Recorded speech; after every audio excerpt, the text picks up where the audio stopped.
We are going live. We are now live. Ah! Sorry. Hey, that's my line. Yes, yeah, you are. Live is a relative term. Through our normal cast, and then Justin, Liz, and Sean. We're getting echo again. Okie dokie. So. Okay, working out some bugs, people. Hang with us here. Work with us.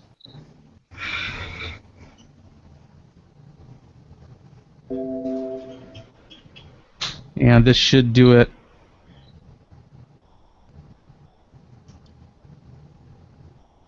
Mute on the YouTube. Hi, this is Eric Mona from Paizo Publishing, and you are listening to Metagamers Anonymous. Did I get that right?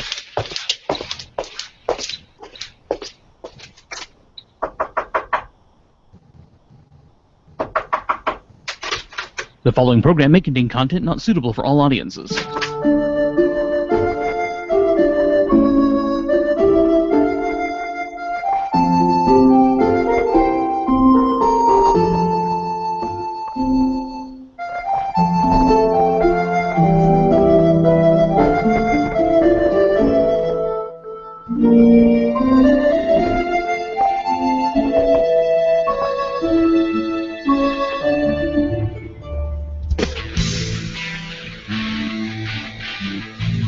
Welcome to Metagamers Anonymous, a program dedicated to tabletop role-playing games and mostly related material, and a presentation of Prismatic Tsunami. I'm Eric.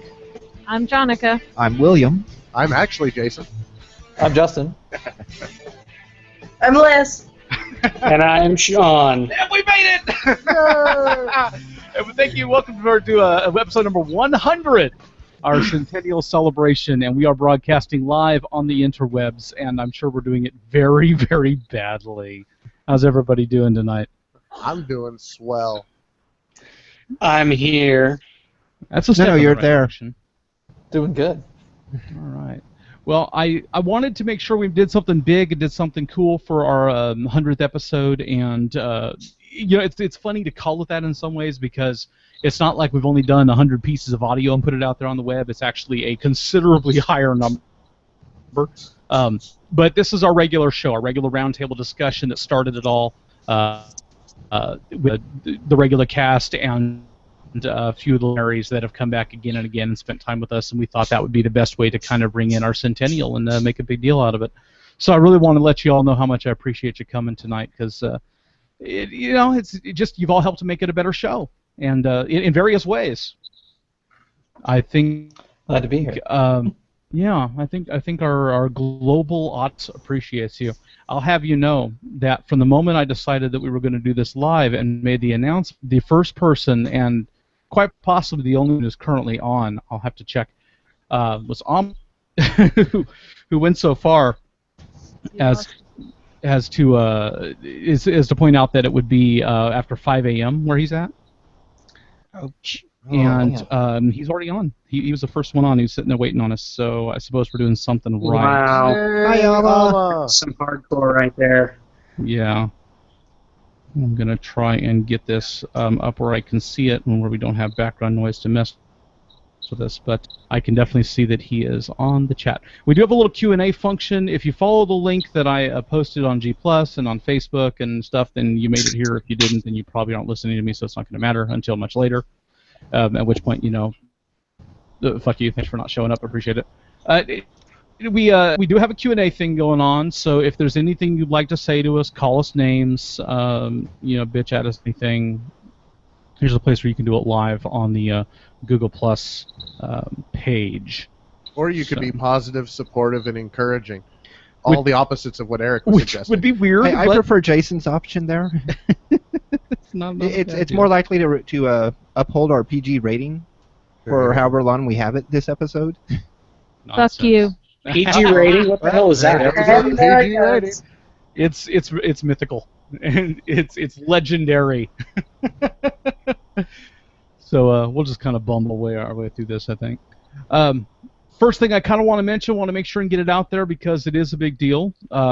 As we start heading towards TsunamiCon, I got to make sure and get some of our sponsorships straightened out. So there will be a little bit of that right out of the gate. I want to go ahead and announce our sponsor for this episode is DicePouch.com. Woo! And if you woohoo like Jason, you will definitely clip my microphone.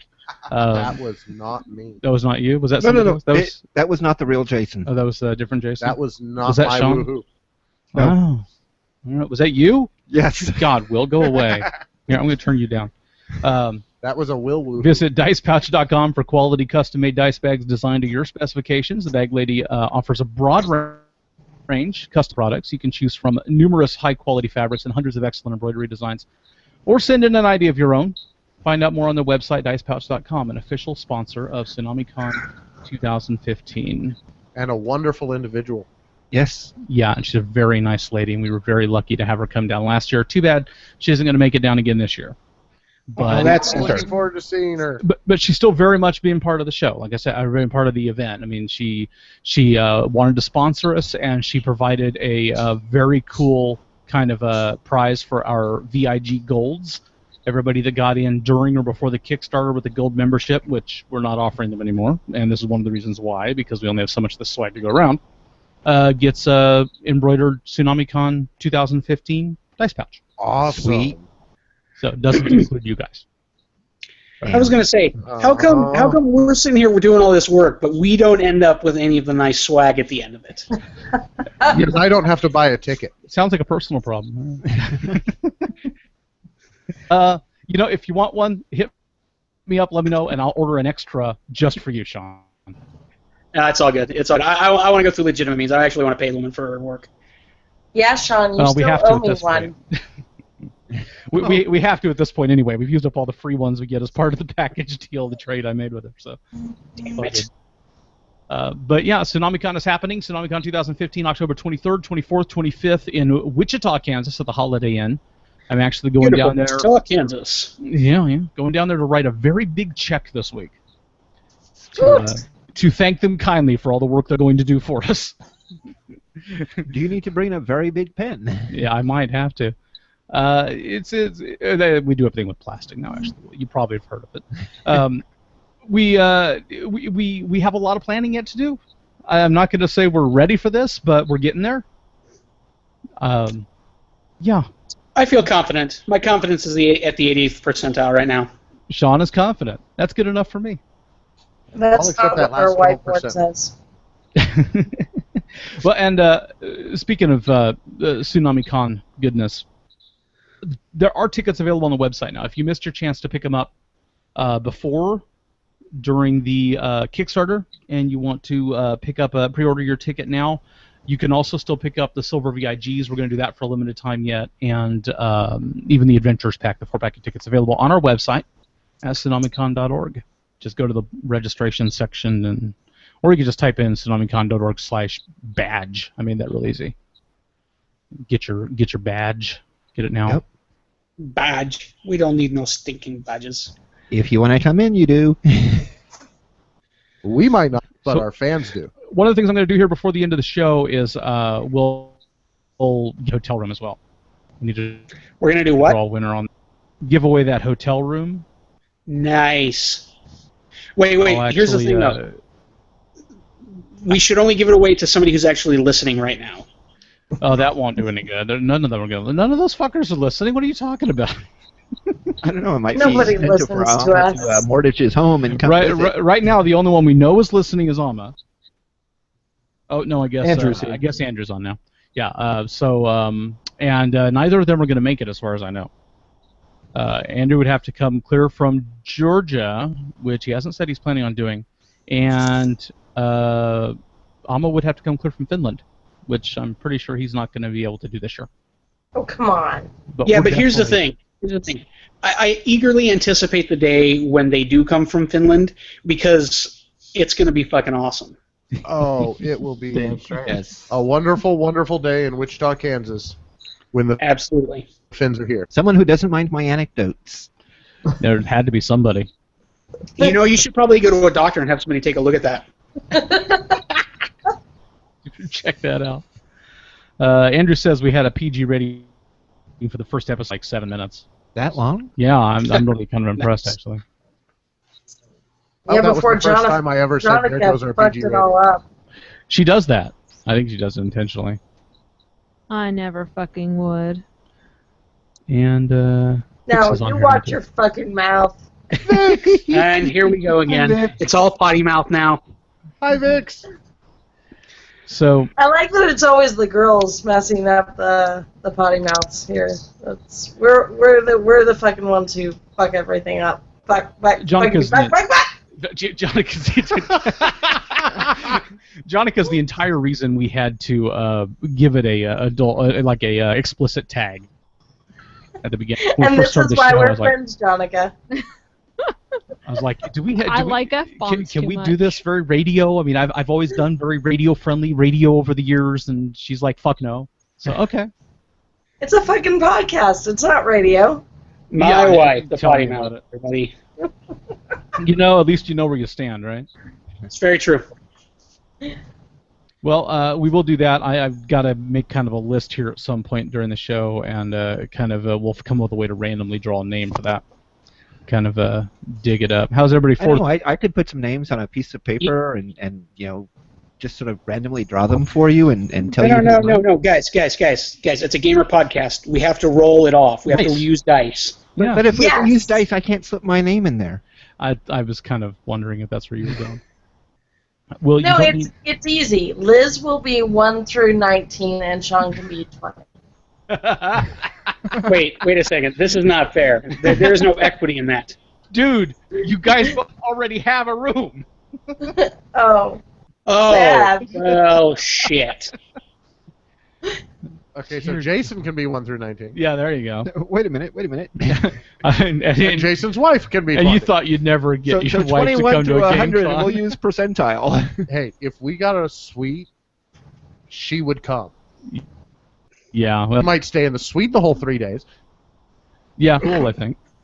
She We might had stay a in the friend suite the whole who- 3 days.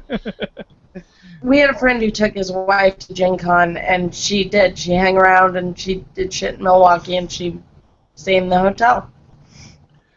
Yeah, well. Oh. That's would- like my friend I who would went. too. It's like my friend who went to the Rocky Horror Picture Show with us My and wanted hamster to ball is actually not watch big the enough. movie. Thought we should be quiet. Andrew corrected me. He's in Alabama. Ah. He said Alabama, sadly. It's all the South. It doesn't Is matter. Alabama worse than Georgia? I have no idea. Ryan's from Georgia. We have an email from Ryan this episode. Woohoo! Yay! And I have an email from Amma, of course. It's our 100th episode. Yeah. Is it a 100-page email to It is. celebrate? It is not. He actually made it very short. He figured he'd be on here, so he didn't necessarily need to spend an hour on it or anything. But What about our wall of text? If you ever spend any time on Facebook, Will, we have the Patreon conclave. It's and the Vix wall of Vix leaves us walls of text all the damn time. So, if you want to read and want to interact, it's very easy. All of you have access. I just haven't been hopping online at all this last month. How's everybody's 4th of July? Yeah. Oh, okay. You didn't have to go to the hospital due to fireworks, did you? No, I just had a massive repair bill to the car. Oh. Ouch. Due to fireworks? No, due to coming home from fireworks. See, it's not even a cool story. Right, no. It's so not. fucking lame. Notwithstanding the fact that my wife walked like 2.5 miles, so, I wouldn't. That would be the lame aspect. After walking 2.5 miles. Did you have fun until the car broke down? Well, you see, as somebody who suffers from pretty significant amounts of anxiety, being at a park with about 10,000 other people didn't really help my level of anxiety for most of the night. I told you, not a big enough hamster ball. Right? My hamster ball would have to be the size of the fucking Titanic. Me, Gen Con, Titanic-size hamster ball. Yeah, pretty much. And this is why Jonica doesn't go to game cons. Oh, yeah. Well, I think we did okay, but we did family stuff and it was out of town, so it was really just 20 people I didn't want to spend the evening with instead of 200. It was my in-laws, so I'm getting the look. Oh, You see that? in-laws. That's yeah, the look. yeah. Okay, They so weren't that I bad. realized my youngest sister was there, and she's kind of a, how to say this politely, The whole world is bitch. listening. Okay, and That is so nice, tactful, nice. I know, and but we all got along, and nobody fought, and my crazy mother was crazy, but it was only for like 10 minutes, so crazy mother syndrome was not so bad I had to leave. I did tell my other sister, though, that I realize now why I was always an hour late to every event, because it was an hour I didn't have to spend with a crazy woman. She gave me an ugly face, very similar to what I just gave Eric, but on some level she understands, because she was standing there looking at me going, ask her if she took her meds! Ask her if she took her meds! Which I did, and fortunately my mother did not come across the room and, try to stab my Septimus, face or it's your anything. on-air debut. Meow into the mic. What? Or not. He'll eat the mic. Just give him a second. Say hello to Septimus, everybody. Septimus. Septimus. Who the hell's Septimus?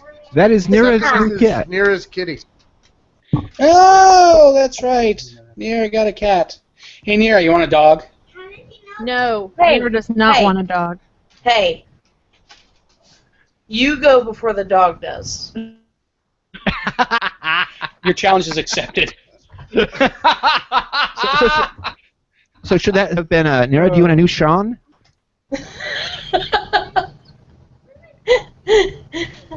As that's long as wrong you on wash him so many twice a day, levels. he's quite nice.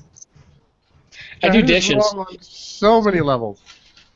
Oh, there you go, Nira. He does dishes. What's wrong? What's wrong? Oh my God. Everything okay? It looks like Nira went to Sonic and they didn't give her her food. Stupid Oh. Sonic. I think can Nira's say going that. back to Sonic. Grrr. We're Well, cheating a little my bit understanding because- is that company's owned in Oklahoma, which I think says everything you need to know about them.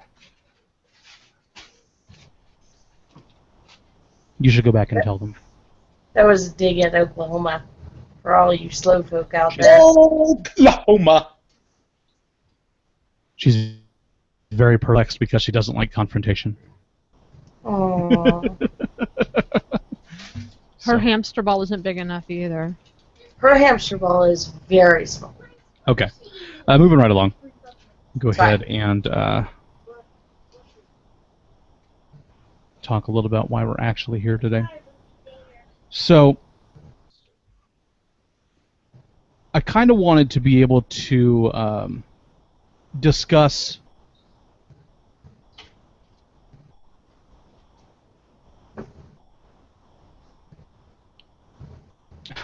people are pantomiming because they don't want to talk out loud. I It's kind of wanted to be live. able to discuss. Hello? Yeah, I know. Yeah, people are. They're going to forgive us. I'll just edit all this out live. I'm not good. Fix it in post! Fix it and put. Yes, that will be the edited post of our live production. Vic says shoe cats. Yay! What are their names? Oh, see, there you are. Will's not actually reading the chat. I am. So maybe I'll hand the chat to Jonica so she read the chat. Okay. So I If she wanted gets one, I'll read the chat. to kind of talk a little bit about 100 episodes. I mean, it is definitely a landmark. It's significant. I mean, there's no arguing that. We've spent a lot of time over the last few years kind of trying to build this sort of sense of what immersive play is really about. I mean, it's weird because in a lot of like word processors, you can type in the word immersive and it doesn't come up as a legal word, so I'm not even sure if it is. But everybody knows what it means. Sure it is. But in the most general terms, I'm not sure that. Maybe you're not spelling it right. No, I'm pretty sure I'm spelling it right. As right as you can get. For your own made-up word. Gotcha. Not that Jason? What are you? What the hell? What is the Siri? You asking Siri? Seriously? found lots of definitions for immersive. It is a real fuck word. Siri. So anyway, my point was It's difficult. going to be. Don't want to My know. point was going to be that you have to admit that there is definitely a certain kind of a lack of real solid, definable ideas that give the immersive play an easy quality. Somebody have a dog? Yes, that would be the dog I spoke about earlier. Okay, I'm just making sure I wasn't missing something.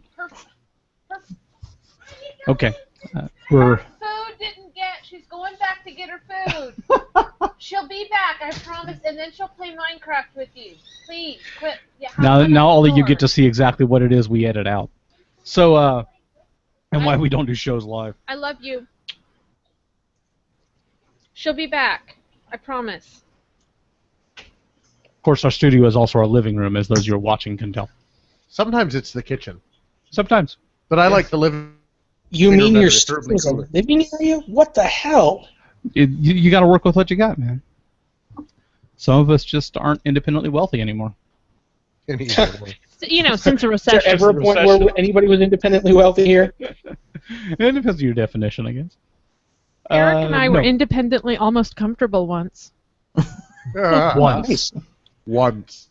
But then I lost my job, and since then it's been hand to mouth since.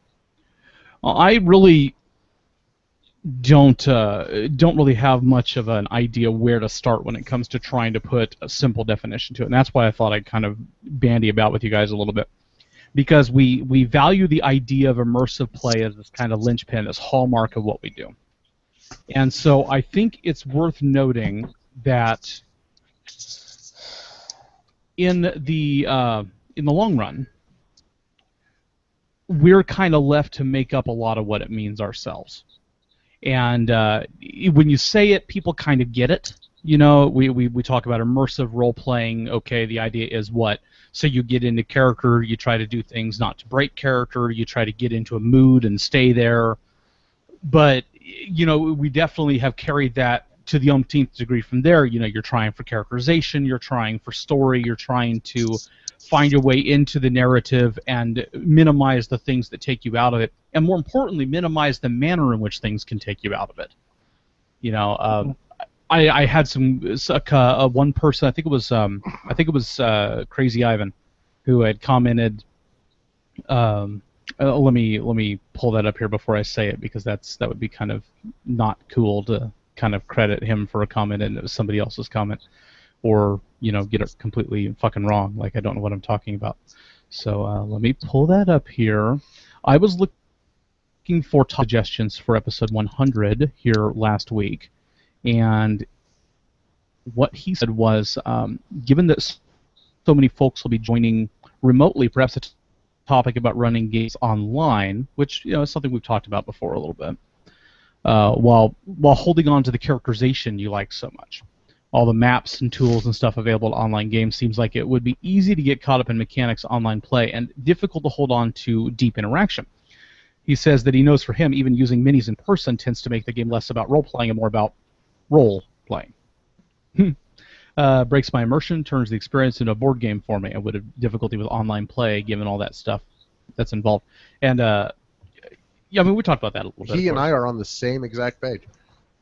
I think one of the things that I really kind of have enjoyed about the online experience is that we've had exactly the opposite reaction in a lot of ways, and Justin could probably speak some to that pretty eloquently, since he's been kind of in it as long as I have in the exact same capacity.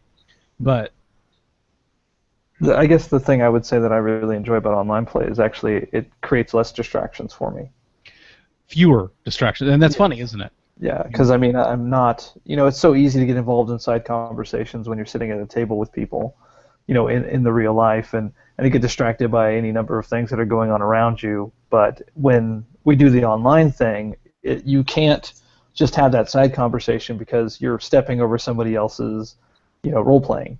You know, you're stepping on their turn, kind of, so to speak. So it really forces you to kind of be in the moment, and also like to step back and pay attention also to what is transpiring between other people's characters, and to really get the full depth of the story, which sometimes playing at a table you kind of miss out on, because when it's not your turn at bat, you're like, oh, okay, well, it's time to kind of go over here and talk and have a side conversation and stuff like that. So you kind of miss out on the developments that go on with other people's characters.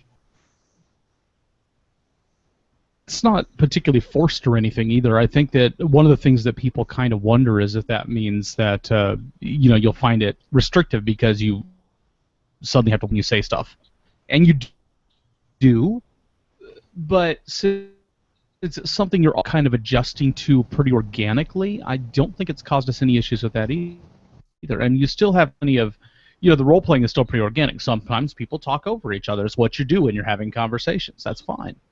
It's the eliminating the several conversations going on at once that's the big challenge. And when we record our actual plays at the table, that's still kind of a challenge. But not looking at Jason or anything. No, never. No. But I think that in kind of addressing where I was coming from with that is the idea that it doesn't necessarily inhibit aversion to me. It doesn't inhibit characterization because the tools that he's talking about are not the things that we end up focusing on.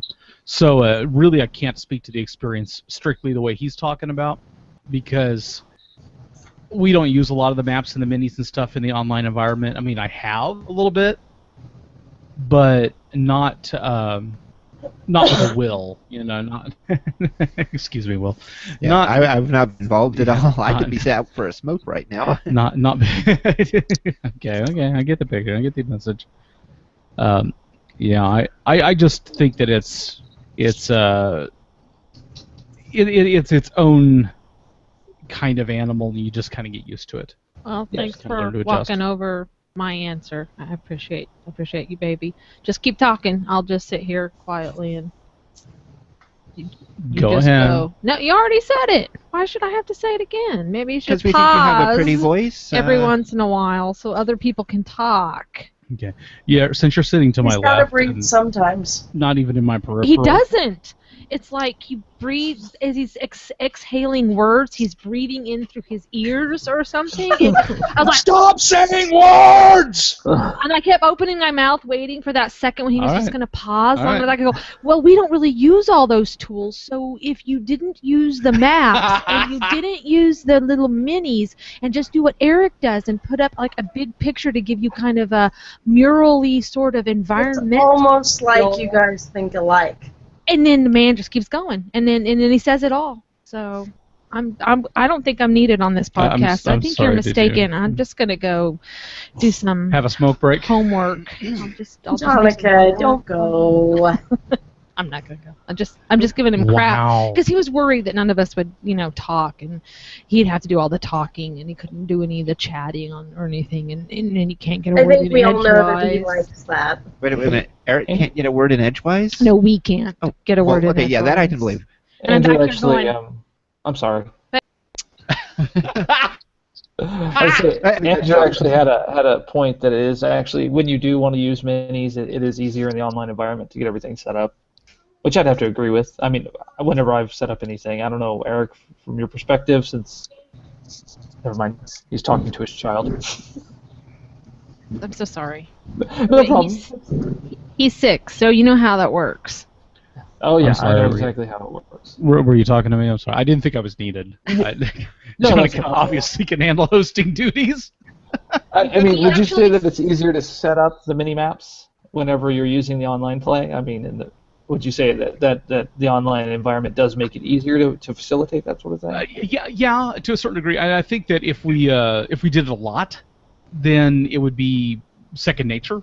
Right now there's still a lot of the stuff involving setting up and manipulating the tokens and everything that you're doing with that on stuff that I have to stop and think about what I'm doing.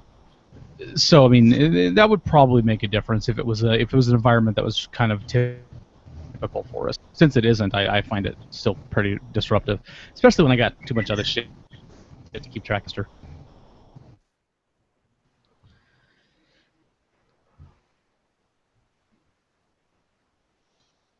What? I got quiet and everybody's just looking at me. Well, I saw her hands on the tablet, so I thought there was going to be a breaking Yeah, we news. thought there was a question or maybe Or some comment in There chat. was a question. Is Sean sleeping? No, that's just No? Why? Sean resting. Did he look like he was sleeping? I just wanted to answer, but Oh yeah, it does say that. Yeah, I missed that one. I was kind of scrolling through that. Yeah, I better hand that back to Jonica. She's a little better at watching it than so I kind of wanted to approach the matter in a more macro kind of way. I think 100 episodes. I can't say it's 100 immersion topics. We haven't been that good, but definitely in the 90s, maybe. There have been a few episodes that were just kind of fuck off episodes, and sorry, my One or- marketing book was bigger than I thought it was. I apologize. one or two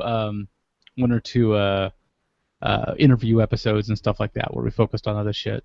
But mostly, Related material. we've been trying to find a way to keep focused on that principal core question, and I feel like we've done a pretty decent job. So that's kind of where I wanted to go with it, kind of put it to you guys. What is immersive play at this point to us, as a group? It's something we've all talked about in one degree or another. I know it isn't, I wouldn't even go so far as to say the most important part of the role-playing experience for us. It's just what we've found the most in need of discussion, I think, by and large. Unless it's just me and Sean, in which case it seems to be system, mechanics, and dice, but that's just weirdness that comes with being who we are. Right. Speaking of which, Speaking of the weirdness that comes with being who we are, What? Jason has a bottle of Mountain Dew on his head.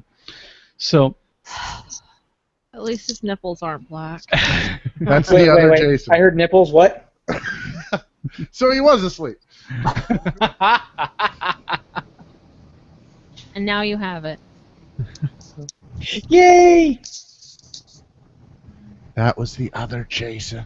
I know, but he did weird stuff, and I'm just, I guess balancing soda on your head is probably better than Sharpie blackened nipples. I don't want to have to explain that to you. Especially live on video. John Jones had Shaving off one of actually... your eyebrows. Don't do that. John Jones had actually he's been on the show a few times, and he actually chimed in with his opinion about this on the Patreon thread, where he said the topic needs to be something grand and forward thinking. Online can be part of the conversation, but he thinks we should take this centennial moment to look behind us at the future of the hobby and what we think the future of the hobby looks like, and at the same time think about the future of our own games, of Metagamers Anonymous, of Prismatic Tsunami. And I wanted to say, who told this guy we wanted to come here and do work? I liked his suggestions. You Literally. and that's kind of Well, I have input on that. The dice no longer explode. The game's better. no, you have to qualify that, because in Savage Worlds the dice explode. I meant literally. Oh, okay. I liked I meant when the dice explode exploded. apart. If the dice explode, you can't keep them. Exactly. I don't like that. The original blue dice in the D&D starter set exploded. Generally speaking. I don't remember them exploding on me. It must have been a... Nowadays, Those are dice bad dice. don't tend to explode. Well, they were really cheap for a game that was really kind of homebrew, and only God knows what they made them out of. I don't know, but you had to color Probably them in yourself. radioactive. Remember the little white crowns? You had to- Radioactive. Radioactive. Yes, Yeah. Will's nodding. Hey, now for... there's copyright there. Oh, yeah, you sorry can never about get that. the white crayon to actually fill in. It just sort of get this little ridge of wax on one edge of something it. like that. Yeah. Whatever. It was a great idea, just, lost all someone. fail. No, I don't think it did we? I just heard a doo-doo, which No, is it's usually the exit sound. like a Facebook alert or some shit Oh. going on here. I got too many windows open, trying to read notes and junk here. Yeah, that was probably some little message. The other thing that Johnny Covenant, I was just kind of wanting to touch on a few of these comments. What the fuck? Ever moving hell is going on here? I thought the you're just moving on. Talk. So that was actually an editorial comment, I guess. a la Jonica. I don't really know where it came from. Talk turkey to me. Wow. So, yeah, anyway, I was just going to kind of mention that I just wanted to touch on a few of these comments from our patrons. You know. I just thought we should explore Go ahead. a little Okay. bit. Yeah, you know, explore. How the game I'm has certainly evolved beyond the blue dice. I'm definitely all about There's that. Beyond the blue dice. I like that. It's a good episode name. Wow. Beyond the blue dice. Beyond the blue dice. See, I even came up with a name for it. You know, That sounds like a porn title. at the time when D&D came out, it was kind of a one-of-a-kind thing. Now we have Fate, where you get to even decide if they're clouds. I mean, dude, come on. The world isn't all built in 10 by 10 rooms and 10 by 10 halls, and I mean, really, this is like amazing fab stuff here. It's So moving what- on you know, orc and pie and dungeon delving. I mean, I'm not saying that some of that still isn't in there.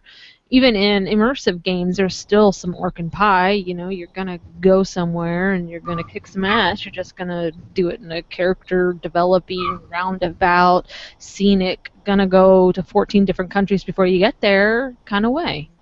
So Orkin what you're pie. saying, Jonica, is that as role-playing becomes immersive, it will eventually like hit this next stage, like the blue dice, and now we have to decide whether or not there are clouds, and Right. next there will be something else on the horizon. Yeah, there's always Next thing something. we have, you know, everybody will come up with their own system to play the game.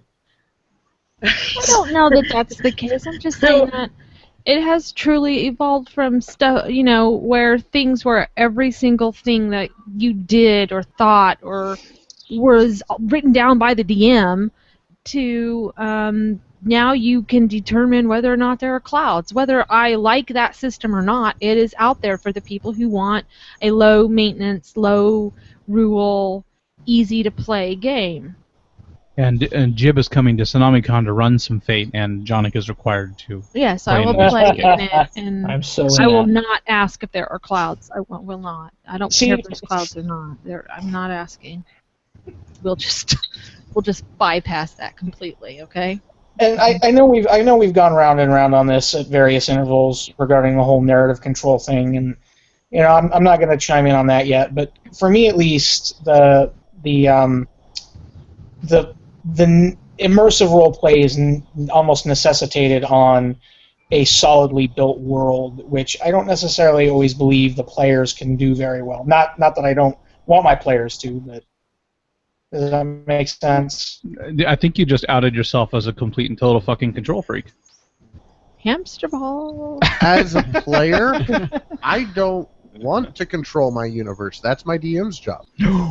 But as a Well, player, see, that's what I'm saying. I want to have influence. If I have a cool idea, I don't want my GM to shut me down just because he doesn't like my cool idea. I like No. That's true. that's true. I mean, if I have something neat in mind, I would hate for my GM just to not yes-and me and go, oh, no, screw you, that's not a cool idea in my book because it breaks my plan for this scenario. That would bug me. I would right, go so but far. here's yeah. the thing.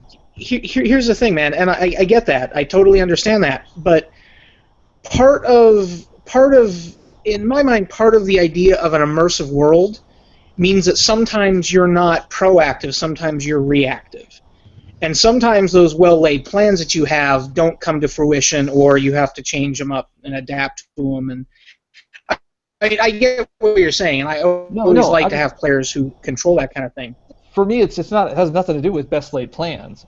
I mean, I know that those not going to survive first contact with the enemy. It's more about, you know, if I am inspired to do something, I would hate to be shut down just because either the game master didn't know how to deal with whatever I'm putting out there, or would think that it wouldn't, you know, it doesn't necessarily go along with their plan for the scenario. That's what would bug me. And we've I seen gotcha. that. We've seen that with Vix. Can we? With Why does she just Can stop? Can we out that person? Do they listen?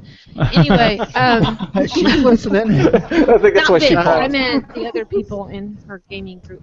I No think names. they Just listen. go ahead and talk. Anyway, we've seen that with Vix, and that was a problem that she faced a while back and had asked us about, where basically she had come up with an idea, a thing that she wanted to do, and it didn't fit with what the DM wanted.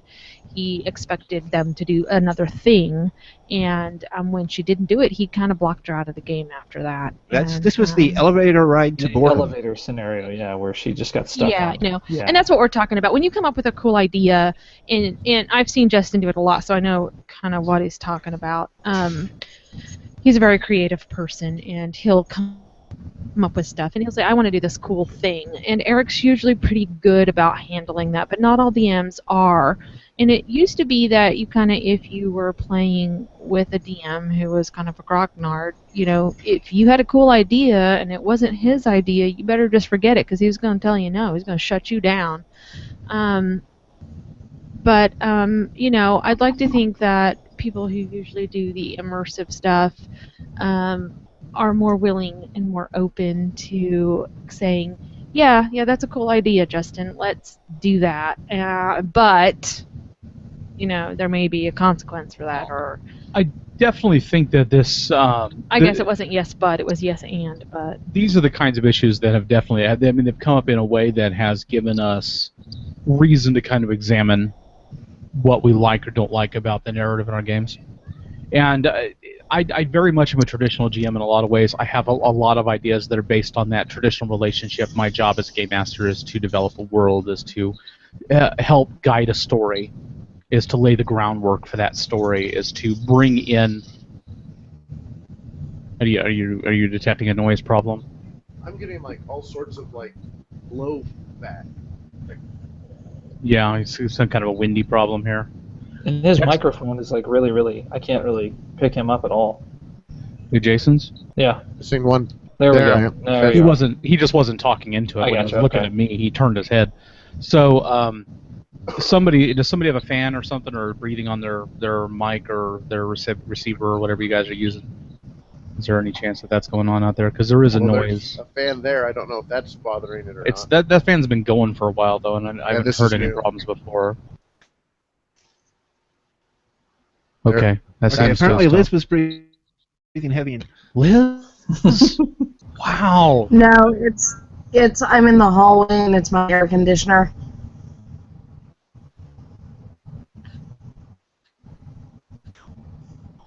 Hello? Hello? Should work with the players and compromise. You know. Yes, ending is a wonderful thing. I apparently do yes, but. Yes, because goddammit, I have no choice. No, yeah, you're right. Yes, but the Velociraptor still may chase you through the halls. You don't have to hand them to me. You can just read what they're doing and stuff. Oh, now I've got fucking responsibility. If you don't want it, the I'll voice take of the the chat people. window. Here, what do I look like? My job is to sit here and look good. I'm doing that, so. Wow. Fuck you guys. I'm going home. Well, you're supposed to blow the PG rating every now and then. I do. That's my job. I promise here in about 15 minutes we'll talk about penises or something, okay? I'm sure you Right, in made Will about feel so 15 much minutes, better. I'll be stepping out for a smoke. Andrew also says, "You guys seem like you need a question." I saw that. I was like, that was the first sign. Oh, the show's kind of sucking, guys. So, So, what game systems have really pushed you into your chosen game style?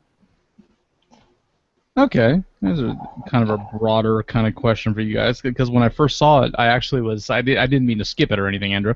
I just kind of was looking at that and thinking, well, most of us in my group have been playing mostly D&D for most of our. It was mostly Vampire the 3.5. Masquerade. Okay, Jonica has the floor. What? I played D&D, and it was dungeon delving and grognarding and Grognarding. Can I use that as an adverb? I don't think that means what you think it means. Can I use that as a verb? You just did. Grognarding and Orkin Pie.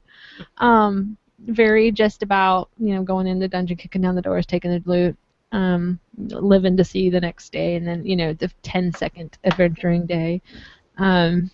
It wasn't until, I think, really that I played Vampire the Masquerade where the point really wasn't.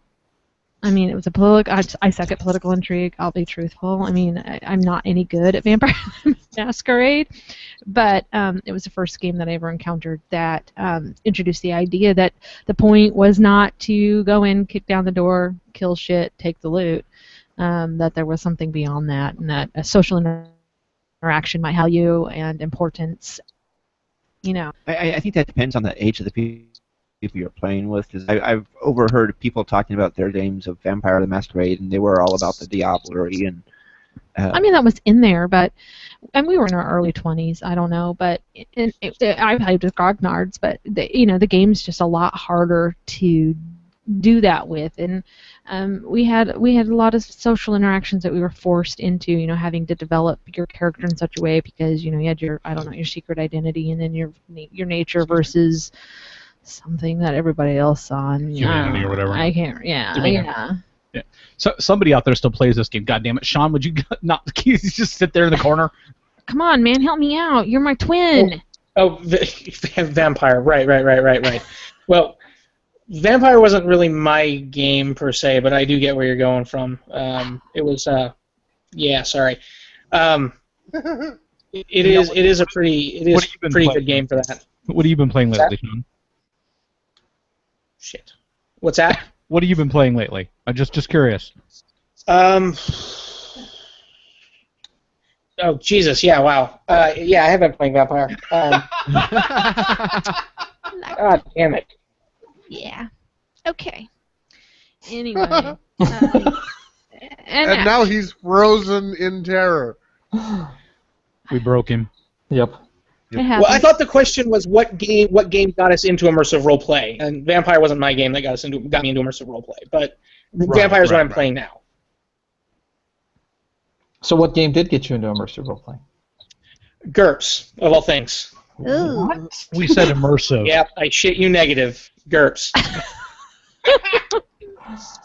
Wow. There's something, I don't know what it is, man, but maybe it's because I'm a type A kind of person, but a big, meaty, have a skill / thing for everything that you may need to account for under the sun, created worlds that were based in logic and reason and science, and so that's what I went for. For God's sake, the GURPS fucking space book has how to figure out the delta via fucking reentry vehicles. I mean, come on. How awesome is that?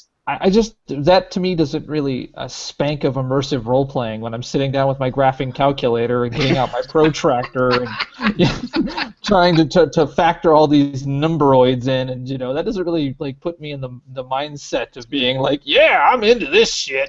Tomato. That's very much the mindset of what your character would be doing. I got to get this shit right because I don't want to be burned up on re-entry. Right. About GURPS is that you can die during character creation. I thought that was Traveler. Oh, is that's that Traveler? Yeah, that's Traveler. Although I do like the Traveler system for that reason too. You would. And we I don't know. I mean, I'm weird. I know it. I'm weird. I get it. I mean, what he's saying is when you have all those things that you have to handle outside of kicking down doors, taking pies, killing animal monsters, then killing animals, whatever. Hey, kittens fly everywhere when we play games. Okay. Much to our horror. Yeah, well for that. You could see how that could become a mark where someone went, oh wow, hey, wait a minute, you mean I can do things outside of delve into the dungeon or kill something? I can use these skills for some purpose outside of being on my sheet and taking up room? Right. Well, I strongly suspect that part of what Sean is talking about, too, is that with a system that gives you a broad set of rules to cover situations that might not be every single, that might not be something you deal with all the time, is a system that wants you to be able to create a world with a lot of realism or a lot of functionality to it. Right. A good example. A good example of that is, and it's one that amazingly enough, or maybe not amazingly enough, I use pretty extensively in my GURPS games. In addition to the skill sets that you may have as an adventurer, there are a lot of skills that are relatively mundane, and those are necessary for you to make a living. Now, I know it seems really weird and kind of, what the hell's the point when you have to sit down and you have to figure out, okay, well, here's what my profession is outside of all these wonderful adventures I'm doing, so how does that impact my life? But for me, at least, when I have that information, I can say, okay, well, yeah, my character is a hacker, but yeah, he's also an accountant by day, so how is that going to feed into the world? And so then that creates all of the things that my character inhabits on a day-to-day basis that are then used for realism and for immersion and for kind of creating the world that they can inhabit and play in and do stuff with. Make sense? Yeah, I can see that. Yeah. I just think you're a damn weirdo. I am. do too, but I was trying to reach. I appreciate that. I appreciate the hand up. Yes, we can just feel the love here. Where'd your wife go, by the way? I think she's having some technical problems. I think the battery on her phone died. Oh. Well, she's charging it. She's going to try and join us again. If she needs me to send her another invite, just let me know. And yeah, I will. Did say, I know what most of you have played, Six Tongue Out with Emoticon. You don't have to read those. You don't? Yeah. It was just more of what, like Jonica was saying, and what games opened your eyes to changing your play style. I would have to say it's not the games themselves. Yeah, I was going to It's the players you're playing with, Exactly. and I include GMs with that. That is 100% true. And I know I've told the story before, but it just in kind of the briefest terms, my entire approach to gaming changed when I just met the right player who came into my group and so infected the rest of my group with his place that it changed the way I handled the narrative. So it's not the game, it's the gamer. Sometimes. Yep. Sometimes. Don't hate the game, hate the player. He really did. I mean, it's the other Jason, of course, and we talked about him before. I met him in high school, and I'd been running Delvey kind of out of the book, kind of boring dungeon crawls for years at that point. And he came along and he started fucking conversations with people, and the rest of the people at the room. I can't even say at the table, in the room, because we played sitting around a room back then. There was this kind of sense of, what do I do, boss? He's talking to me, talk back, get in there. Justin remembers, he was there. It's like when actually trying to haggle with a merchant, and the rest of the people I was playing with at that time looked at me like, what the fuck are you doing? You're wasting our time. We need to get back out to the adventure. That's the whole time wasting thing is another issue, though. Players have a problem with that. I've seen that a lot. Sometimes it doesn't matter how much role-playing is involved. If you're doing something nobody else gives a shit about, and we have to deal with that. I mean, it is one of those immersive things. You have to kind of figure out how to handle, because a lot of times when we are involved in any kind of scenario where the player characters have their own things going on, how often have we talked about the fact that we have this down to kind of a rhythm where everybody kind of happily sits there and lets Joe Bob go do his thing because we have a way of dealing with it that's comfortable for us, that we're pretty happy with. It doesn't mean that people don't get bored sometimes. It will spawn little side discussions between characters that Eric has to be trying to listen to the main one and then also keeping track of the other conversation. I have no idea what you're talking about. I miss those entirely. I was gonna say I don't think he catches us as much as you think he does. There's a reason I like online play. I'm trying to give him credit. Andrew says Sean's answer rocked, and yes, Alabama is worse. Shivers. Oh. He also asks, what day is SumiCon this year? October 23rd, 24th, 25th. It's a Friday, Saturday, and Sunday. Hey, Andrew, feel free to make your way up to the Midwest because we're going to rock it. Yep. Yay. Okay. Anybody else want to comment on what was their gaming game or player or Gaming person or moment Yeah, that brought them it is, to the... It is similar to your story in that I was around a bunch of players who were really into like character-driven type of games or character-driven type of stories. So that was nice. Okay, how about some emails? Should I read some emails? Yes. Okay. Email from Amma. Yay! Hello, Metagamers Anonymous podcast crew. Hello. Congratulations for 100 episodes. Thank you. Because this marks a landmark for future episodes, I would like to suggest a new segment for the show. Will's anecdotes. Skip that one this time. Probably because he didn't feel it would be a new segment. Or that Eric might gank me. I don't know that I want to legitimize your antidotes to quite that degree, thank you. The monster moment, he says. There are huge amounts of monsters that are used in popular culture and role-playing games. Let's say vampires for an easy starter. Every one of you has some visual image of what that represents. And Not I think sparkly. I think 99.9% don't include Twilight ones. But what are the different? I don't know about Jason. He really likes sparkling vampires. I don't. You don't got to out him like that. Jesus Christ, dear. Well, everybody knows he doesn't like Firefly. I can out him. That's true. Okay. I was outed on this show a long time That's not ago. what I was talking about. So, what are the different ways of using that monster type? Is it the same thing? And can you use iconic monsters in styles that aren't stereotypical, or does it make the immersion disconnect? As a player, do you want or need the monster to fit your of it? Amma just said, yes, William's anecdotes should be a segment. Woohoo! No. It's gonna get its own bumper. So getting ganked after this show. Oh, I tell you what, I just know what to do sometimes. I think the monster idea is a great one. You would. No, it's interesting.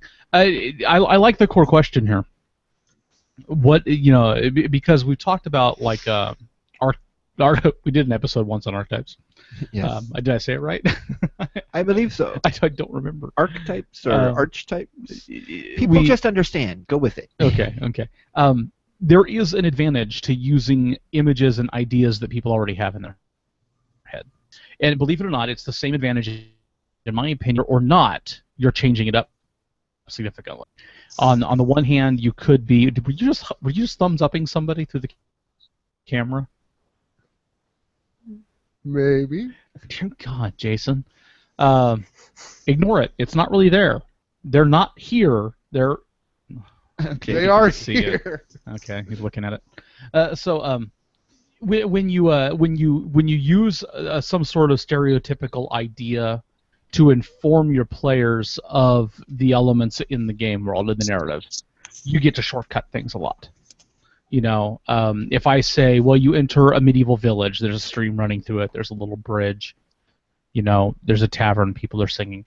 You already have kind of a lot of ideas in your head about details of that village that I don't have to support and I don't have to deny. Things like the roads are dirt. Right. I mean, you just little assumptions that'll add to the immersion of that moment. But if, on the other hand, I use that same tactic, let's say the vampire, and I say, okay, I describe a situation where you encounter a creature that is obviously vampiric by the description, and then it does something completely unexpected. Goes out in the sun. For example. Then you have still that same kind of idiom to work from. Since you already have certain assumptions, that you have assumptions that can now be bent and worked against. So the one thing that you don't want to do, in my mind, as a game master, and you want to be effective and keep it immersive, is to ignore those stereotypes completely. Use them. Don't ignore them. You don't have to make a stereotypical monster. You can make a vampire who loves to bathe in holy water and walk around in daylight and, is allergic to blood and goes after vegetables. Right. You can do that. But you need to present it in a way that gives people something to work with when they're trying to buy into your concept, rather than simply hitting a brick wall every time they fire up their imagination on the matter. It's like fast zombies. Good example. you can Fast still zombies. you can still make them where they eat brains and they want to eat you up and kill you, but making them fast changes them. But they're still the stereotype of a zombie. They're still dead. They still want to eat your face off. And consider how many variations we've seen on the zombie that are based almost entirely on those stereotypical assumptions. You know, to the point where there's plenty of fiction where a zombie isn't even a dead thing. You know, it's a disease, or it's a debasement. You know, it's brain rot, or it's any number of things that happens to a person that takes them to this zombie-like state. I just read a really cool book where it was a virus that you got a temperature and it did damage to your frontal cortex. So you basically became mostly an animal with only your base instincts. And they were still alive, they weren't really dead, and you could kill them like you could kill a person because they weren't dead. But because of the disease that they had, they were feed, eat, sleep, have sex. Those were their the base things. Primal instincts. The primal instincts, only things left on most of them. It's kind of good. You gonna write a review for that? For Yeah, the magazine yeah. about that? I think Monday I'm going to pick up the 4th book so I can read and see what happens. Because that's cliffhanger. Of course they did. A big one. A big one. I think Eric had a really good point with not ignoring the stereotypes, because if you realize those stereotypes exist and you sit there and you describe every aspect of, say, like your medieval village, your players are going to get real fucking bored real fucking fast. Yeah, no shit.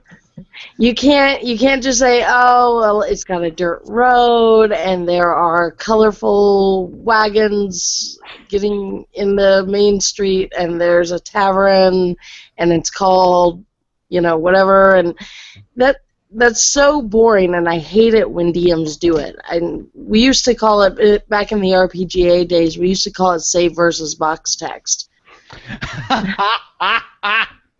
Nice. Because the box That's text funny. in those adventures would describe in excruciating detail what you already knew.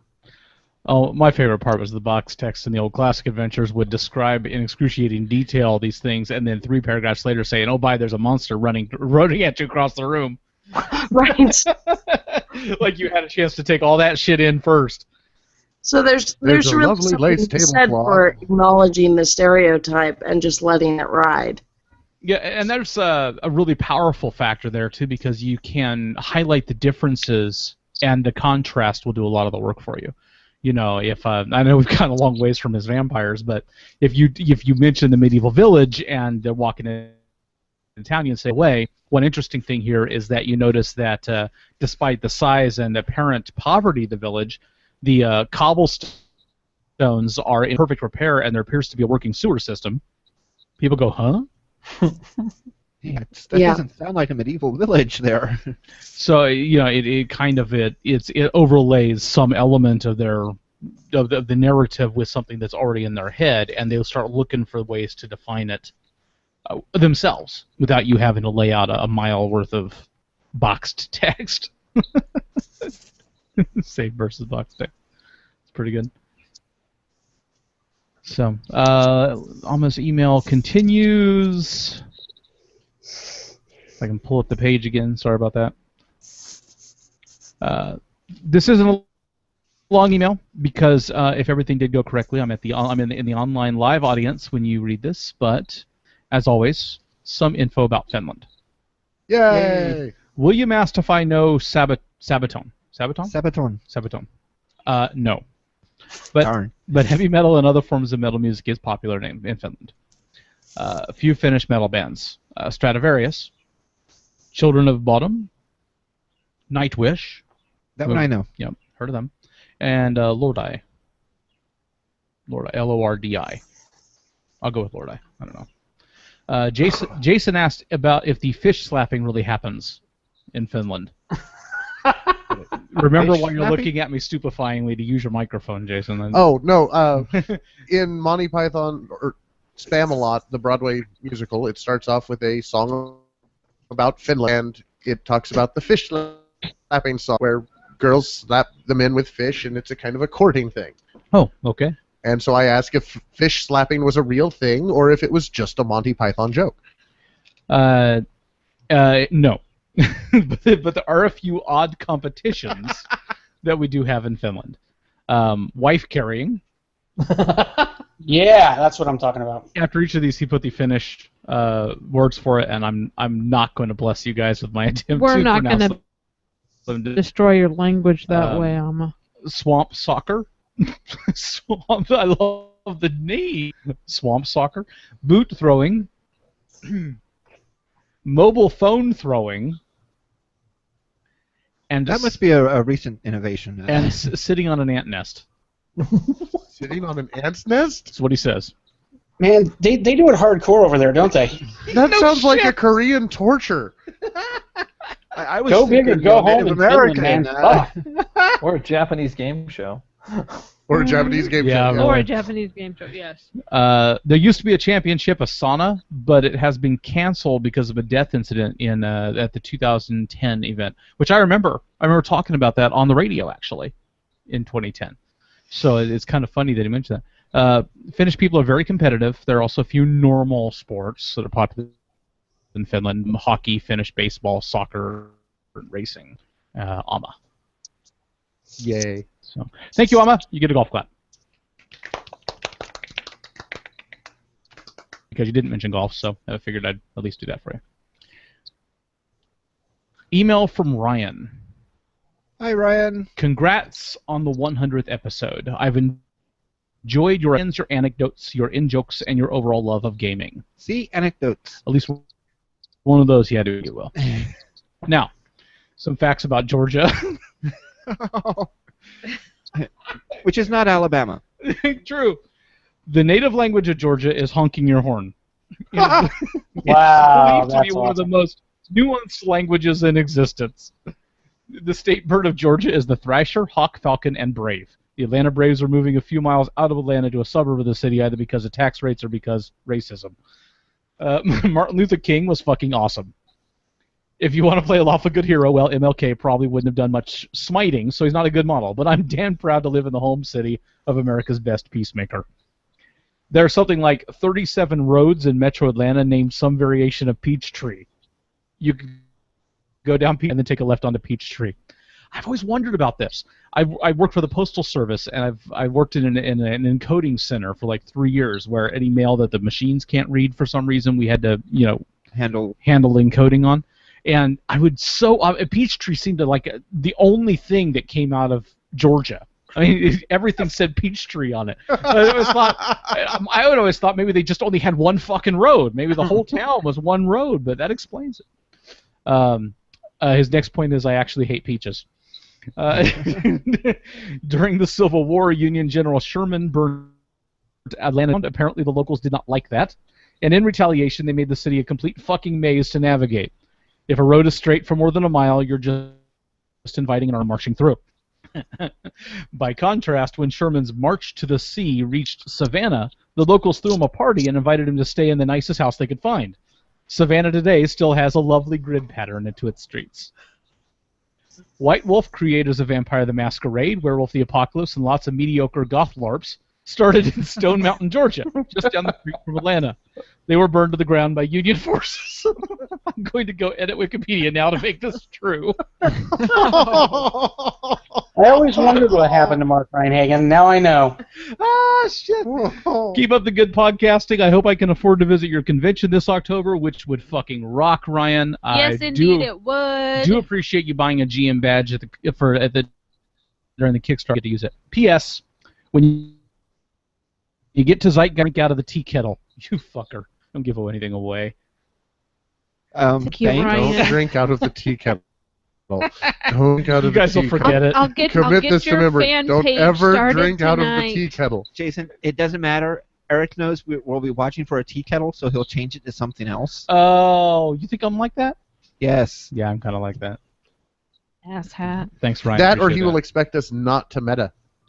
Well. Oh no, No, he'll realize that we've slept since then, and he'll have the tea kettle up on a frickin' pedestal where it's tempting.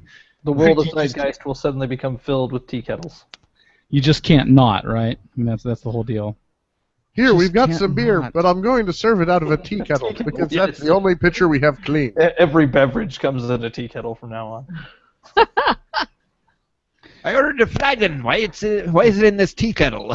Lower the bucket at the well, and up comes a tea kettle. I didn't have to get rid of the tea kettle. I just had to, improvise. Hide it by flooding its surrounding with duplicates.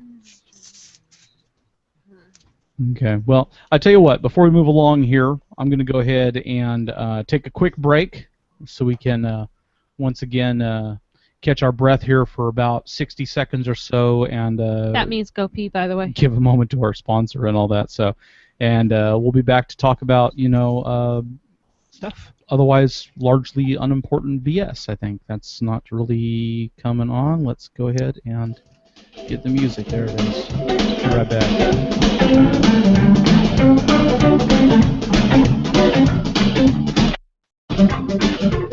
All right, just a little to the left. Now, a few meters, a little more. What are you doing? What? Well, actually, I'm building the perfect container to carry my dice. Just a little further. Why go through all this trouble when you can just pick up a custom-made dice bag from DicePouch.com? Hold it. Dicepouch.com? Yep. See here, the bag lady makes them to order, and she has all kinds of materials of every color, different sizes and shapes to choose from, and dozens of embroidery designs. Or you can send in a design of your own. That's perfect. Maybe it's time to visit Dicepouch.com. Take 5, everyone. You really got to get out more. Visit Dicepouch.com and place an order for you or the gamer in your life today. All right, I give up. We've been crawling around these woods for hours. Yeah, my feet are killing me. Perhaps we should rest. It'll be dark soon. It feels a little like we're already in the dark. Tell us again what we're looking for out here. Better yet, just wake me when it shows up. Preferably treasure in a convenient satchel. Very well. Sit for a moment, friend dwarf, and I will tell you what I know. Episode number 100 is Centennial Celebration here at Metagamers Anonymous, and we want to make sure and give that its due.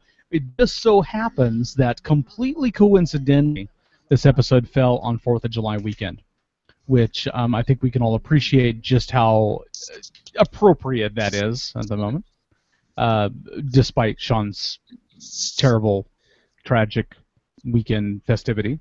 Yeah, it's awesome. Which could have been worse. At least he didn't blow anybody up. Not yet. There were no hospitals involved. I consider it a good weekend. Yeah, that was a positive, right? Yes. So, good deal.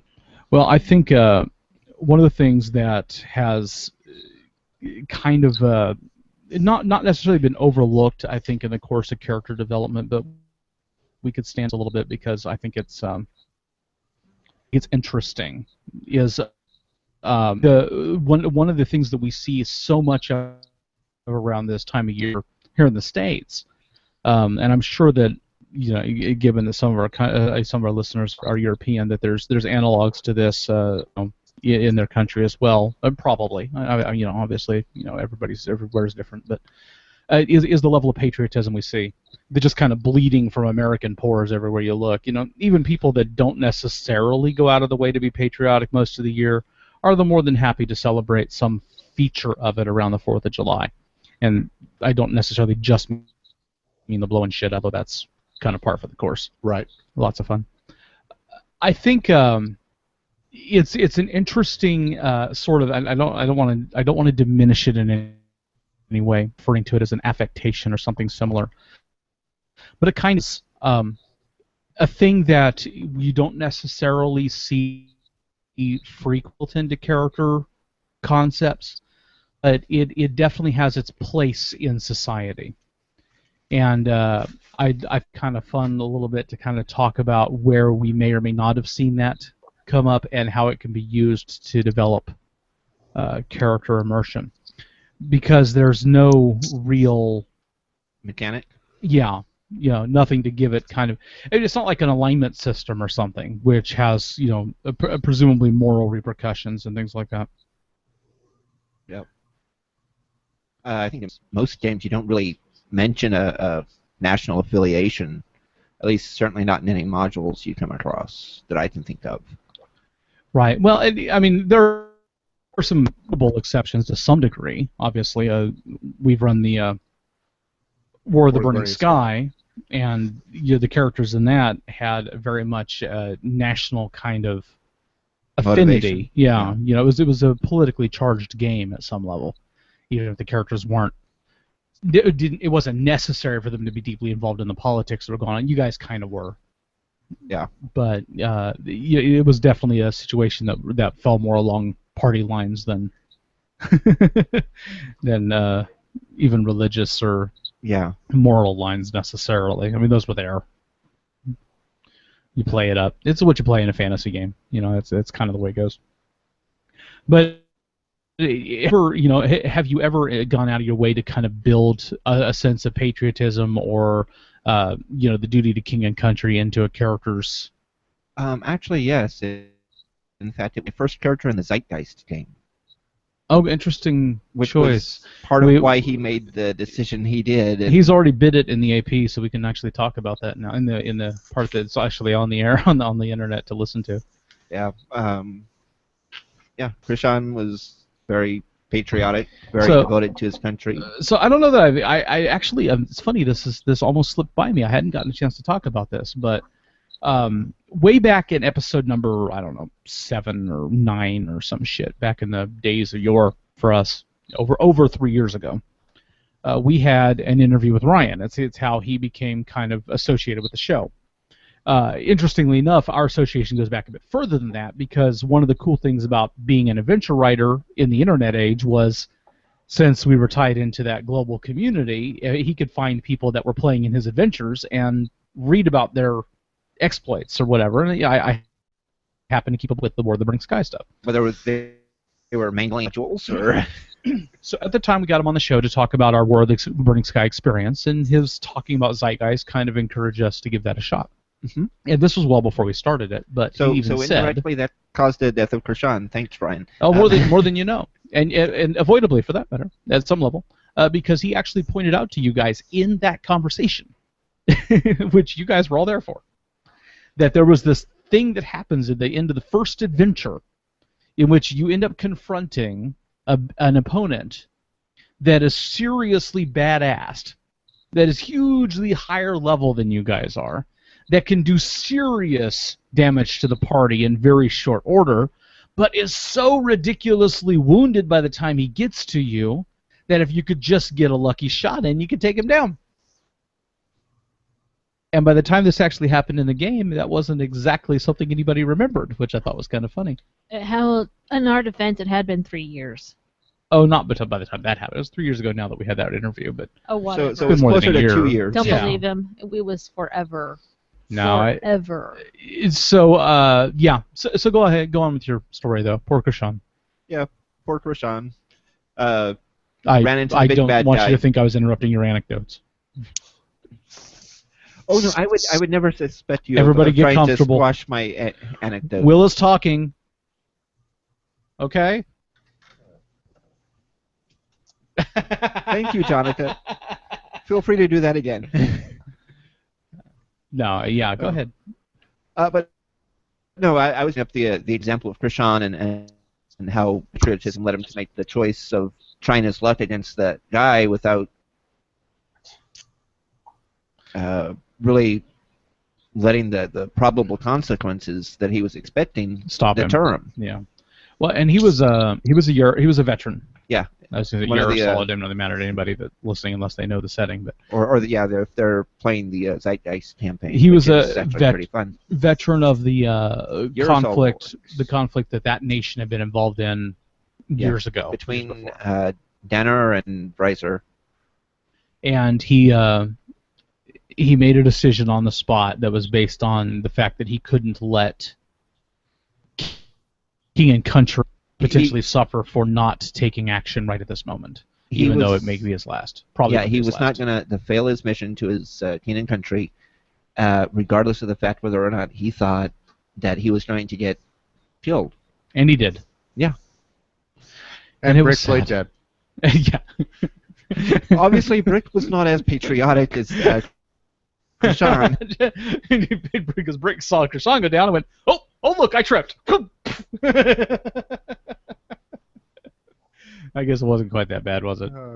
No, I took a massive flame whip and took like 30 points of damage. You were negatives, but had like Die Hard, so you could have fought on. Yeah, another Yeah. round before you got killed. One more hit like that, and I would have been Krishan. dead. I would have been past dead. Just as crispy as Krishan was. Something like that. Don't look at me. The gnome has brains. She ran. Okay, I'm not coming through my own headphones. Am I I can hear audible to you. you guys? Yeah, we can hear you just fine. That's weird. I can't hear me. Okay, we can adjust your headphones and see if it helps, and you might check your Testing 1 2. you check your lead and see if everything looks like it's good. Ah, that's what it is. Yeah, Jason my unplugged himself. Okay. technical support at your service, sir. Yay! Did you turn it off and turn it back on again? No, it was coming apart.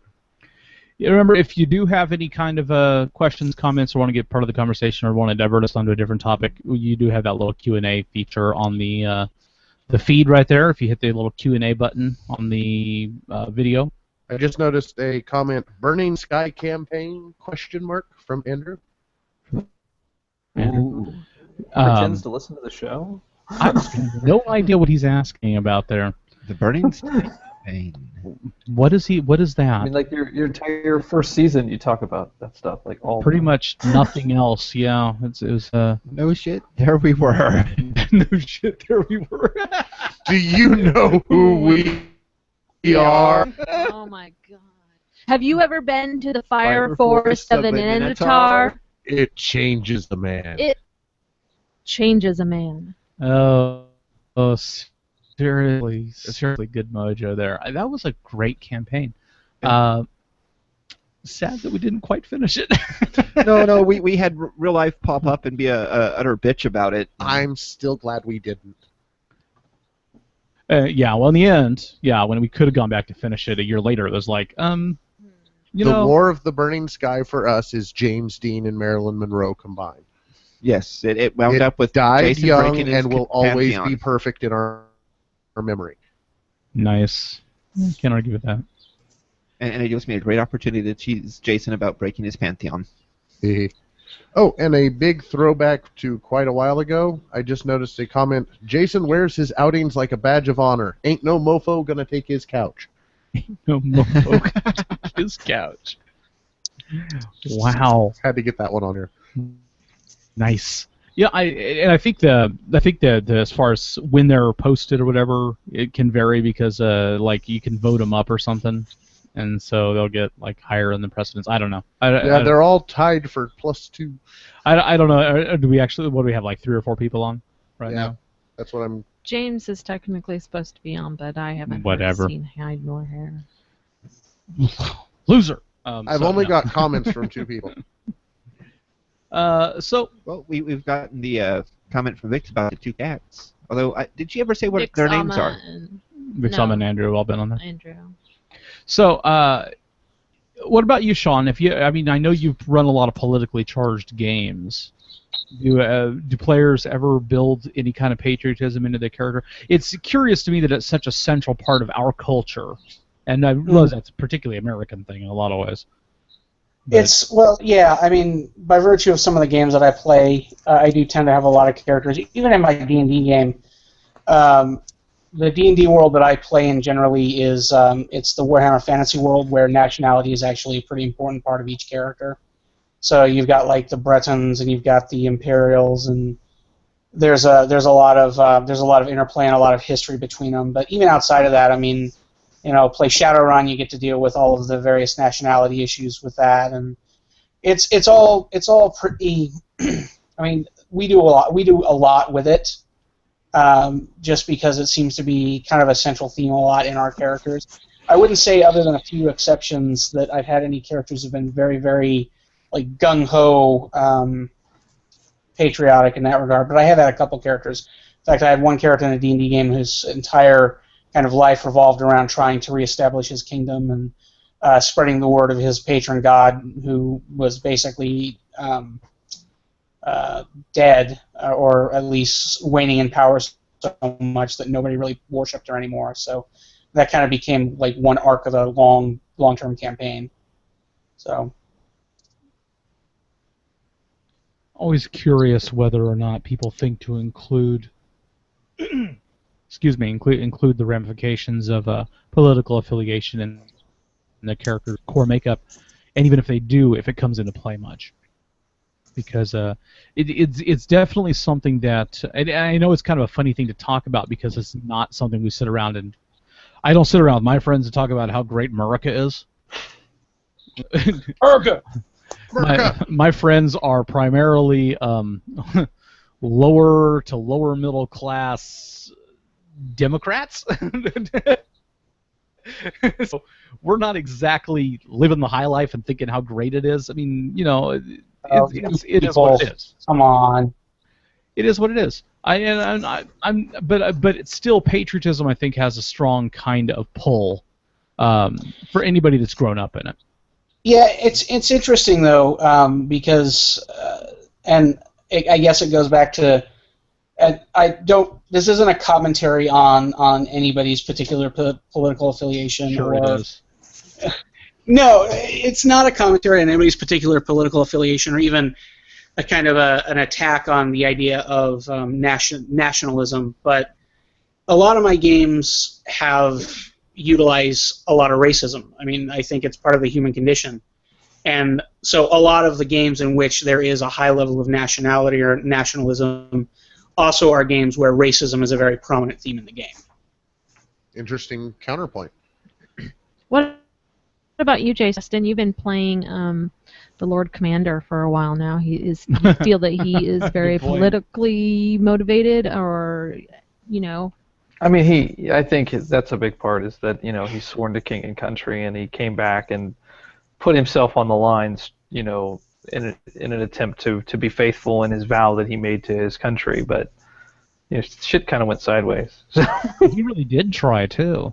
I mean, even when politically it was very clear that it was a bad move, you know, he was kind of, I think he really kind of felt like he was hoping that by being devoted enough and, you know, being strong for king and country, that just putting enough of him out there would make it so that what seemed all fucked up wouldn't turn out to be fucked up.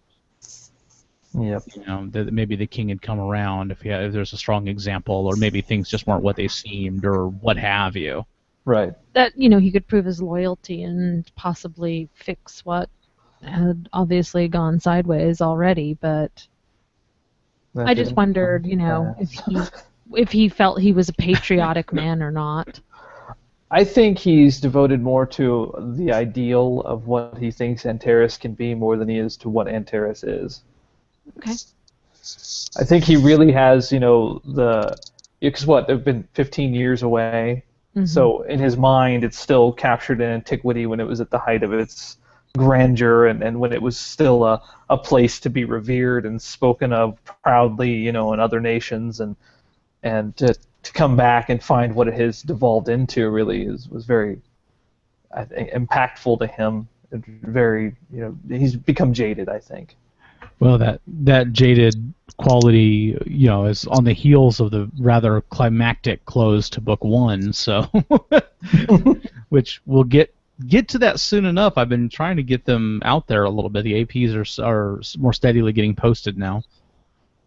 This week, I actually finally posted the very last actual recorded session of Project Z. I don't know if you noticed that. Well, we're gonna get murdered if we don't get some of that up soon.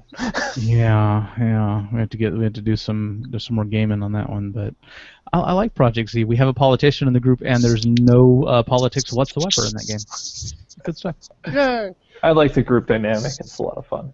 Andrew needed to defend himself as a listener and such. Justin, he said, Just "No, you shut it."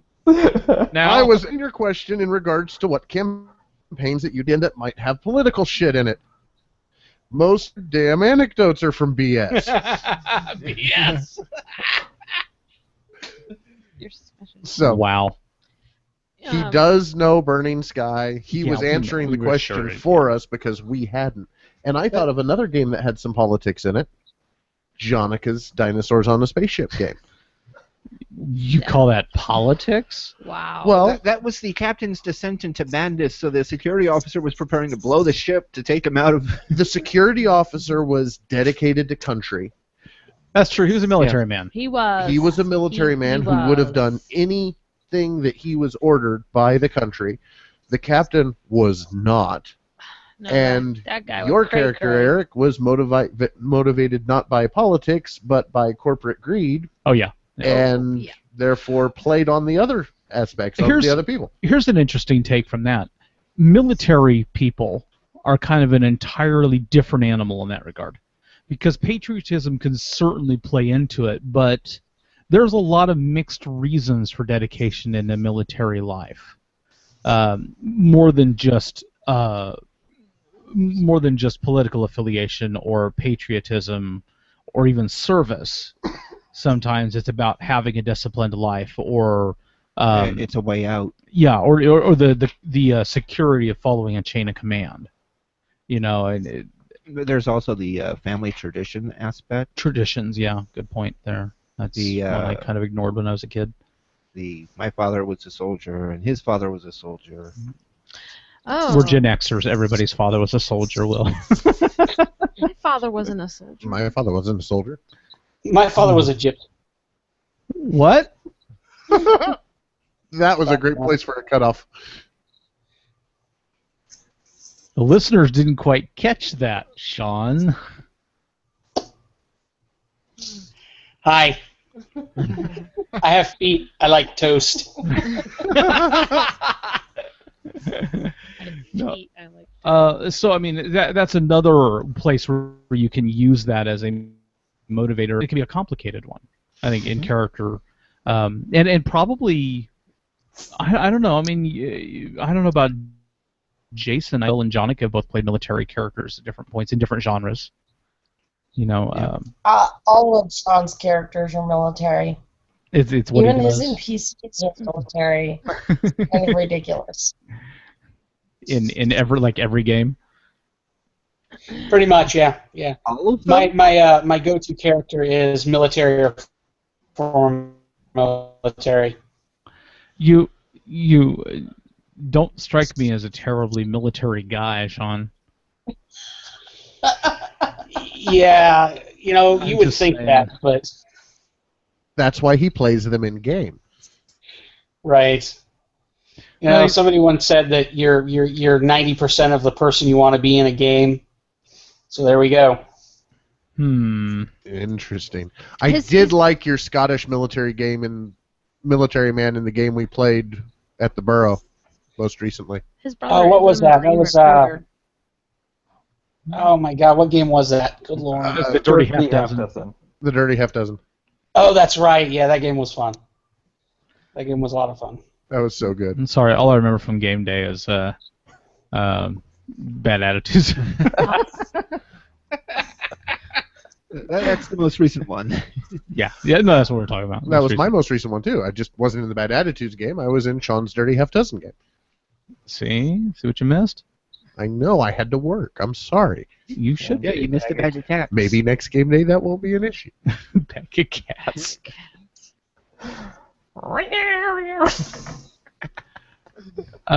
Anything else you guys could think of? I mean, I just kind of wanted to recognize where that's useful as a tool for characterization. Yeah, it can definitely help provide a degree of polarity within a party, which can have its pros and cons. We're back to dinosaurs on a spaceship now, aren't we? We can be. How can you not be? There were dinosaurs on a spaceship. If you've got someone who is terribly patriotic, it can create polarism. Polarity. What the fuck ever. I'm making up words now. It's time to go to bed. Polarity in the party because the person who is a patriotic person may be more inclined to behave and make decisions and behave in very specific ways based on that patriotism. And the rest of the party may think that that is really stupid because we don't really give a shit. Well, how about the role that propaganda has played in patriotism? Particularly in American history, Yeah. Okay. Or any real world history in the 20th century, especially. But consider that a lot of very patriotic people that are otherwise not necessarily hateful people have, over the course of the 20th century, fallen in line with certain propaganda against certain groups or certain ethnicities because... Call him, I'm out. I can tell. This woman last night. No, Jonica's a little crazy, but no, I mean the point was that there's times when you can really see people's behaviors change in ways that you wouldn't expect based on common ideas or elements of the party line or whatever, things that influence the way of thinking. I don't think I've ever played a particularly patriotic character. Now, I think I have tried in the past to play racist characters. I thought it made sense if you were playing an elf or a human that you might have a racist attitude towards other races. I mean, an elf you might consider humans beneath you, and half-orcs are just beyond beneath you. I've played humans that were... What? Or gnomes. Right. We Sean, are you don't ever look play down on gnomes? in games, so it's never an issue. But dwarves, other gnomes, other gnomes. Halflings do not look down on gnomes. They look up. Sometimes. Okay. On that note, anything else you guys want to cover before we get on out of here? We're approaching that 100-minute mark, so I wanted to come in under that. Yeah, 100 episodes. Because we're not going to edit anything out of this live thing, so everybody's sitting here listening. Yeah, it was actually commented on in the text that this is the 100th episode, no editing. What the fuck ever. All I gotta say is that all in all, it's been a blast. Yeah, been a blast. 4th of July weekend. I am glad not I an intentional have been pun. a part of this. I honestly didn't think we would hit 100 episodes when you first said, "Hey, you want to do a podcast every now and then?" I didn't know we were going to hit 100 episodes when I said I'd do this. If only you knew then what you know now. Yes. My only request is I actually want to play with all the people right here. I actually want to play an online game with like. You gotta buy me dinner first, man. Here. Well, I'll see you at the con, and maybe it's September Games Day, so we'll talk. Go. There you go. That's an entendre or two right there. I would be up for at least a one-shot. I just think it'd be a blast, to get everybody together that's part of this sort of, podcast and get them obviously together. We run in Fate. No. Hell yeah. I'm out. Will there be clouds? Can we do Fiasco? I'm not even asking. I'm not asking if there's going to be anything. You're crazy. I'll just be like, okay, and I'm going to the... I'm not asking. No. Heroes. We should run in Heroes. Fuck you. Holy shit. Okay, guys. Well, I wanted you guys to know. I wanted to have you on the show because, like I said, I just wanted you guys to know how much I appreciated your being part of the show over the last few years and helping make it good, helping sit in when we could have you on the show or when we needed the extra peoples, and hope to have you on quite a few more. A lot of it would be really helpful if it was live in my living room. Right. Yeah. A little less. As soon as I invent teleportation. You get on that, sir. And if you accomplish that, we have a few other things to talk about. And I'm sure that the Finns would expect to be at our damn con. Yay! So, TsunamiCon coming up October 23rd, 24th, and 25th. Come out to Wichita, Kansas, spend a little time with us. We very much want to see you. We very much want to meet you and game with you. And it sounds like the more we do this, the more people are telling us they're going to show and drive in from out or fly in or whatever it's going to take. And that's pretty exciting. So somebody needs to give Jim a run for his money on the farthest travel. Yeah, and Jim's coming with him, so he's not going to go any farther. Right. So, well, I tell you what, I have 36 names on our list that we can draw from that qualify for the hotel room. Can someone find a way to generate a random number between 1 and 36? Anybody got anything? Largest dice I have is D30. I think if we bop up roll 20, we can roll a 1D36. That's probably true, actually. Can you pull that real quick, Justin? Let me grab roll 20 up real fast, and then I will roll us 1D36. And we're gonna draw. What we're gonna do here is we're gonna draw a winner from our Kickstarter backers, none of whom are probably it might be a few listening. We appreciate it, and like I said, I was really happy with the number of Kickstarter, with the number of backers, the amount of money came from our podcasting audience. Some of them are regional people, but some of them really aren't. And it was pretty exciting. Hoping to see. I have a number for you. What's your number, sir? The number is 19. All right. Somebody talk for a minute while I count up to 19. Try to do it without distracting how you great too it's bad. been with the podcast that we've got such great things. 50 Day and no sword and a toothpick. Out of it. No shit. Games Day and a con. Yeah. That. Those all came from the podcast. Didn't all happen on its own, did it? Yeah. We got feedback with the podcast, so we thought, try. We have stalkers now. Yeah. There's now a Team Jason. If you would have told me 100 episodes ago that there would be a Team Jason finished stalkers, I would have laughed in your face. And now I just look at you and go, yeah, I know. Yeah, but now there's the issue as to right. whether there's the real Jason on the mic or not. Yes, that imposter Jason from last week. I was going to say, heard about as opposed to So Jason? Yes.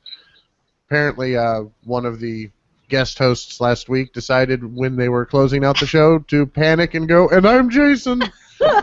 Even though they weren't. Funniest fucking moment you could ask for. I'm double checking my count just to be sure. Because I'm having to kind of look through the Kickstarter list and make sure I count it right. Count it once, count it twice. There's a Don't doppelganger for Jason winner. now. It looks like our winner is Clint Brubachen. Woot! Nice. So that's pretty cool. Congratulations, Clint. It's game days and stuff. So I don't know if he's a listener because I don't know if he's a role player even. Has he said anything? He is actually. He lives up here in our neck of the woods. I do some of the game stuff with him up here. Awesome. Do you want me to let him know? Yeah. Let him know, man, and I'll drop him a line and send him an email. Too, but yeah, tell him if he wants to check either room, that's fine. Oh, for heaven's Is it just one night? Yeah, it's just one night. It could be either Friday or Saturday. His pick. Okay, sounds good. So, anybody else that feels like coming out and getting the whole con experience, we do encourage you to pick up hotel rooms because that's the only way to do a game con. That's the way we're doing it. Well, if you don't live locally, it's probably the easiest way to do things. Obviously. Even if you do live locally, it's easier to do it that way. And more fun.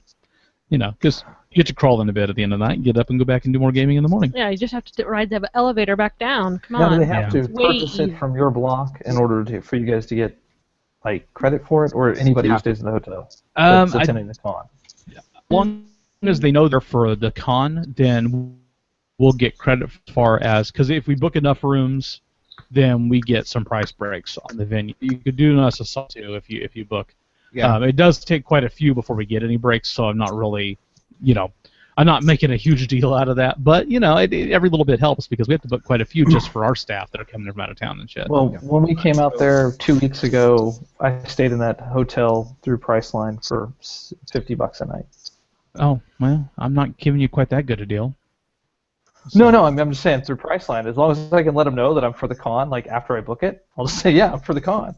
Oh, there you go. Yeah, try that.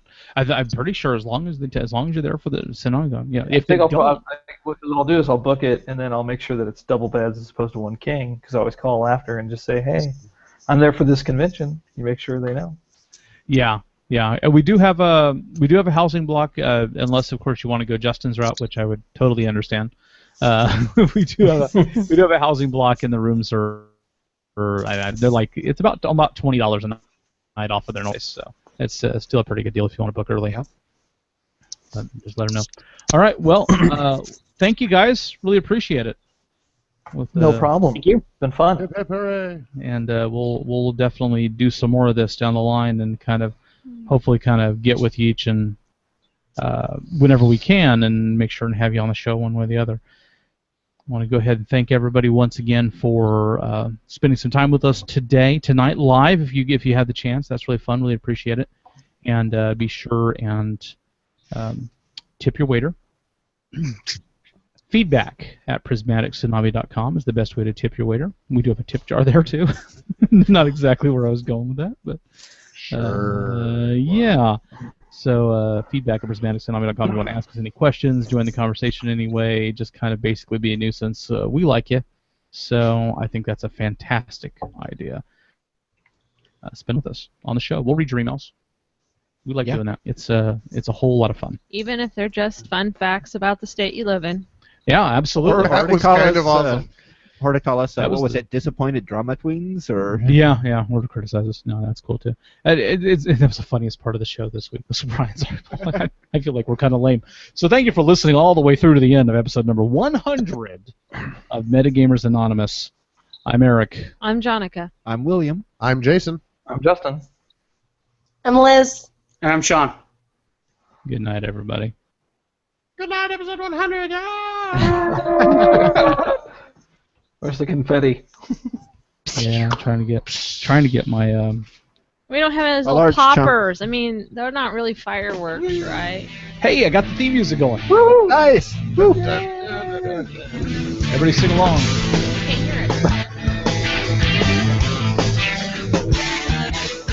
Can't hear it.